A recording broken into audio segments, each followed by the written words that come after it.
Um, I'm sorry, but I love President Trump. I really do. And if you're feeling conflicted, I get it. A lot of us love him. You voted for him because he was supposed to be different, right? He wasn't a politician. He was a businessman who just couldn't be bought, supposedly. He said he'd put America first. He said he'd end the forever wars. He said he'd drain the swamp, for God's sakes. He said he was going to bring transparency. And in a lot of ways, he's delivered on his promises. You know, he has fought for you. He took on the media. He didn't back down when the establishment came after him. But when it comes to Israel, the evidence speaks for itself. So what does this mean for you? It doesn't mean you have to stop supporting Trump, and I don't think you should. It doesn't mean everything he's done is worthless. Absolutely not. He's done a lot for this country. But it does mean you have the right and the responsibility to hold him accountable. Because here's the thing. Real loyalty isn't blind obedience. Real loyalty is being willing to call someone out when they're acting out of character. When the person you support starts prioritizing someone else's interests over yours, a real friend speaks up. You didn't sign up for America's second or last. So the question isn't, should I abandon Trump? That's not what I'm asking. The question is, how do I make sure Trump remembers who he's supposed to be working for? And the answer is, you speak up. You ask questions. You demand accountability. You don't let mega donors and foreign interests hijack the America First movement. Because here's what gives me hope. Yeah, I agree. You speak up, you ask questions, but you got to understand that the people who are in real control are doing everything that they can possibly do to pass speech laws. After my last video, I mean, let's be honest. That's what they're doing. Look what happened in Australia. Oh, you think they're not going to be able to do the same thing here in America?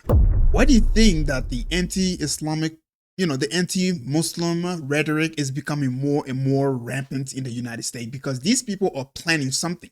This is going to be like 7-Eleven all over again. In order for them to implement laws, they have to pretty much do some kind of major event that's going to go ahead and ramp up everybody's emotion. And then they're going to use that to pass laws. They've been telling us, oh, there's going to be another attack. And if you don't believe me, go to ask. Go look at people like Laura Loomer. They've been warning us. They've been telling us that if people continue, I won't say that the same people continue, but they've just been alluding to the fact that there might be another attack coming. And if you understand the history of 7-Eleven, you will understand that Benjamin Netanyahu warned in advance. This question in the 1990s, and I said that the West really doesn't understand militant Islam. So I wrote a book in 1995, and I said that if the West doesn't wake up to the suicidal nature of militant Islam, the next thing you'll see is the militant Islam is bringing down the World Trade Center. America doesn't do something about the Middle East, they're going to go ahead and, I don't know, maybe bring down the Twin Tower. Lord behold, a few years later, Twin Tower comes down.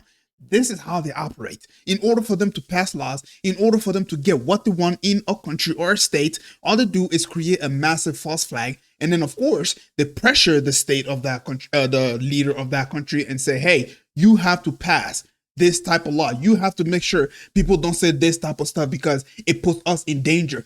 AKA, look what just happened when you decided to accept this, when you decided to recognize the state of Palestine.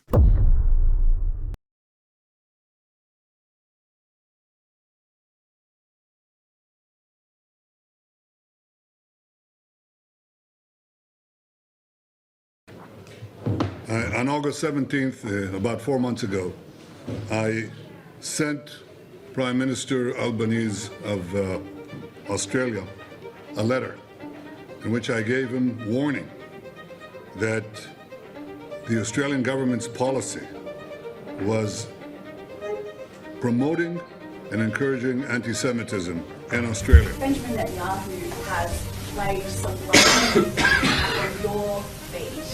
What is your response to Netanyahu's comments yesterday that were pretty confronting? This is a moment for national unity.